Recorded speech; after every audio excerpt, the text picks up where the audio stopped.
Assalamualaikum warahmatullahi wabarakatuh. Perkenalkan, saya Liza Kaulan Syadida dengan NIM 404-22033 dari Program Studi Pendidikan Bahasa Indonesia semester 3 Universitas Peradaban. Video ini saya ajukan untuk memenuhi ujian tengah semester mata kuliah Sosiolinguistik. Oke, kita langsung saja ke materi yang pertama mengenai teori yang dikemukakan oleh Karl Marx. Namun sebelum itu, terlebih dahulu akan saya perkenalkan siapa sih Karl Marx ini ya. Karl Marx lahir di tahun 1818 dan wafat di tahun 1883. Beliau adalah orang Jerman dan seorang filsuf, ekonom, sosiolog, jurnalis, dan sosialis revolusioner. Nah, beliau juga seorang ilmuwan sosial pertama yang berfokus pada kelas sosial.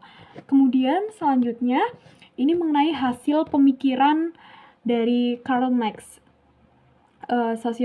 sosiologi ya, mengenai sosiokultural yang berfokus pada peran ekonomi dan konflik sosial dalam kelas, struktur, dan dinamika kelas sosial. Artinya, dinamika kelas sosial ini berarti mengamati ya, beliau mengamati mengenai perkembangan sosial dalam masyarakat gitu.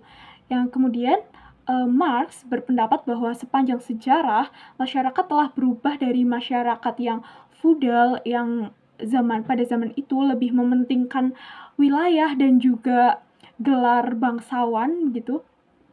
Ini menjadi masyarakat yang kapitalis, masyarakat yang mementingkan kepentingannya sendiri begitu, yang memproduksi sesuatu itu untuk mencari keuntungan. Itu masyarakat kapitalis. Nah, di sini masyarakat kapitalis juga dibagi menjadi dua kelas sosial. Yang pertama yaitu kelas pengusaha yang memiliki sarana untuk memproduksi, misal contoh pabrik misalkan ya. Kemudian yang kedua yaitu kelas pekerja atau orang-orang yang dimintai tenaganya, kemudian di hasil kerjanya itu diberi upah gitu. Oke, sekarang lanjut ke teori sosiolinguistik yang dikemukakan oleh Karl Marx ya. Sosiolinguistik seperti yang kita ketahui adalah ilmu yang menyelidiki tentang bahasa dan sosial atau bahasa dan masyarakat begitu. Nah, bahasa yang bervariasi ini itu kan berasal dari misal perbedaan suku, agama, status, jenis kelamin, tingkat pendidikan dan juga usia. Nah, di sini kemudian perbedaan itu menciptakan sebuah aturan atau mengkategorikan individu dalam kelas-kelas sosial atau kelas ekonomi begitu. Kemudian Karl Marx mengungkapkan mengenai bagaimana bahasa tercermin dalam struktur sosial, distribusi kekuasaan, dan kelas dalam masyarakat. Kemudian, dari teori yang dikemukakan oleh Karl Marx, dapat kita ambil contoh di kehidupan sehari-hari misalkan ya. Ada seorang pegawai, karyawan yang ngobrol dengan sesama karyawan itu cenderung menggunakan bahasa yang lebih santai ya, berbeda dengan ketika seorang karyawan ini ngobrol atau berhadapan dengan bos atau atasannya, itu cenderung menggunakan bahasa yang lebih formal dan lebih santun begitu. Biasanya kalau sesama karyawan kita bercandaan menggunakan bahasa daerah misalkan ya. Kalau dengan bosnya dia akan menggunakan bahasa yang lebih santun. Misal bisa menggunakan bahasa Indonesia seperti itu. Oke, kemudian kita lanjutkan materi selanjutnya, yaitu topik yang dibahas dalam sosiolinguistik. Yang pertama, ini ada identitas sosial dari penutur. Yang dimaksud dalam masalah identitas sosial dari penutur adalah antara lain dapat diketahui dari pertanyaan apa dan siapa penutur tersebut dan bagaimana hubungannya dengan lawan tuturnya. Oke, jadi ketika seseorang mengatakan dengan logatnya, misalkan orang itu berasal dari Jawa dan dia dialeknya itu masih kejawa-jawaan banget. Nah, itu kan menunjukkan identitas sosialnya, identitas asalnya, dari mana ia berasal, seperti itu. Yang kedua adalah identitas sosial pendengar yang terlibat. Yang dimaksud di sini, ketika seseorang berkomunikasi, maka ia harus memperhatikan dengan siapa ia berbicara atau lawan tuturnya itu siapa, sehingga ketika kita memperhatikan itu, kita bisa menyesuaikan cara kita bertutur. Misal lawan bicara kita dari orang yang lulusan SD misalkan, maka kita menyesuaikan dengan menggunakan bahasa-bahasa yang lebih mudah dipahami, gitu. Yang ketiga adalah lingkungan sosial tempat kita bertutur. Nah, selain kita memperhatikan dengan siapa kita berbicara, kita juga perlu memperhatikan di mana kita berbicara.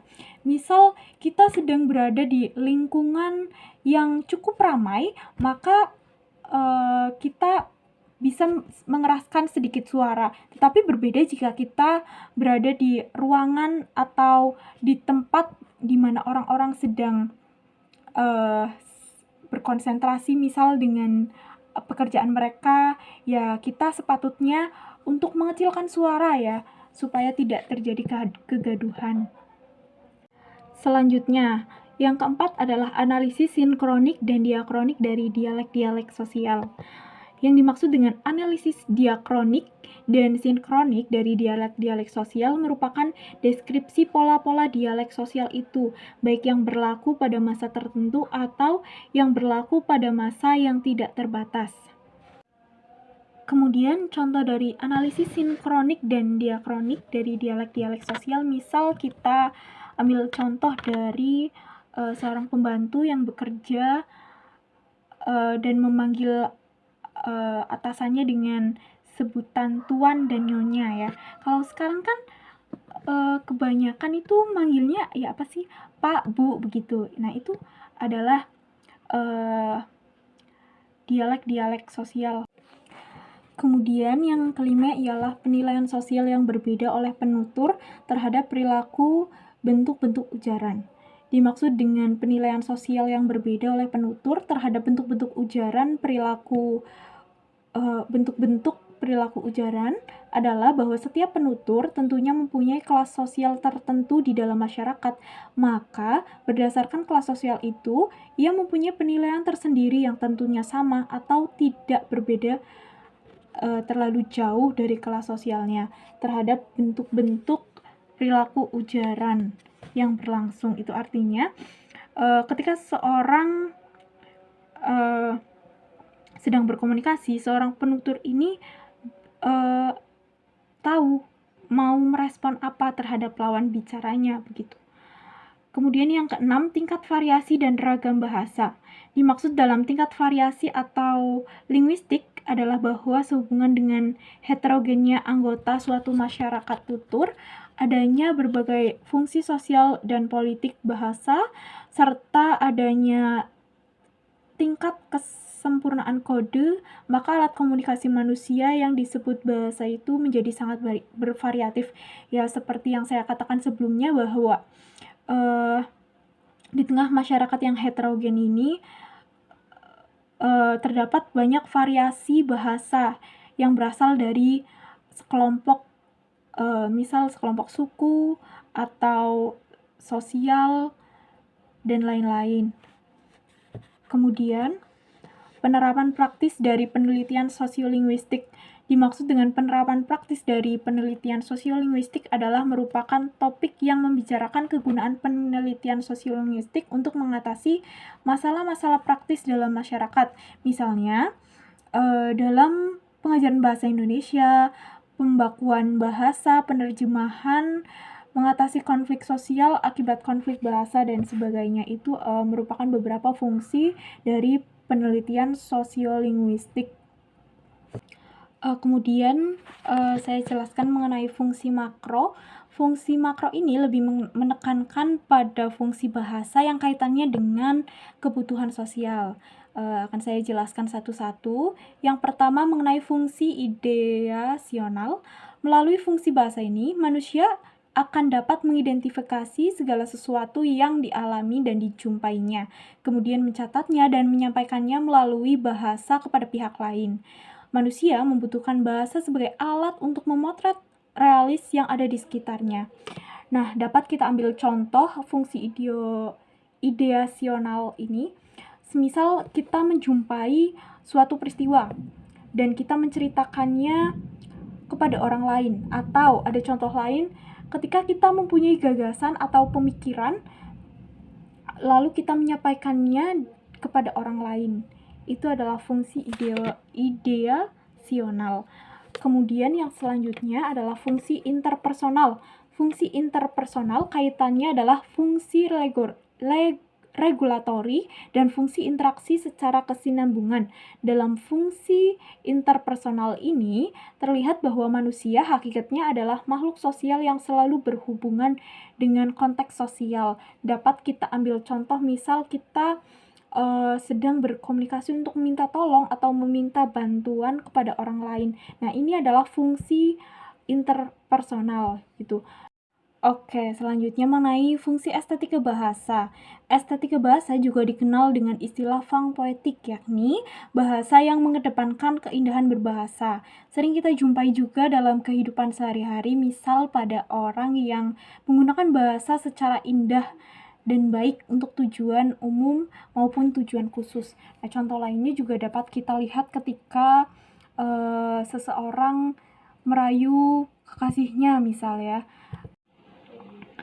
Oke, selanjutnya fungsi tekstual. Fungsi bahasa yang terlihat melalui teks.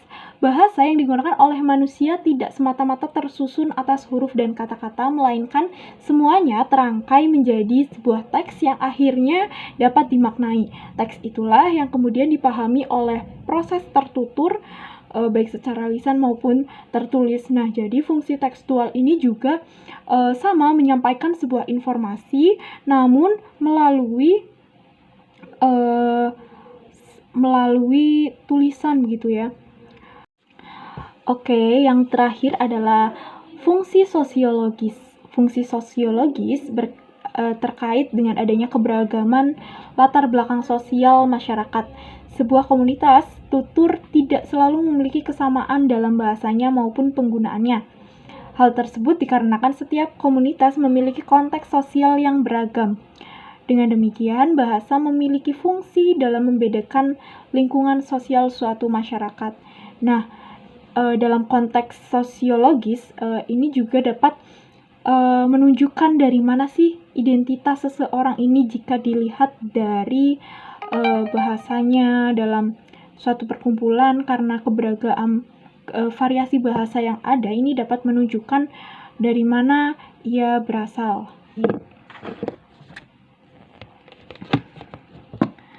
Demikian yang dapat saya sampaikan, kurang lebihnya mohon maaf. Sekian, wassalamualaikum warahmatullahi wabarakatuh.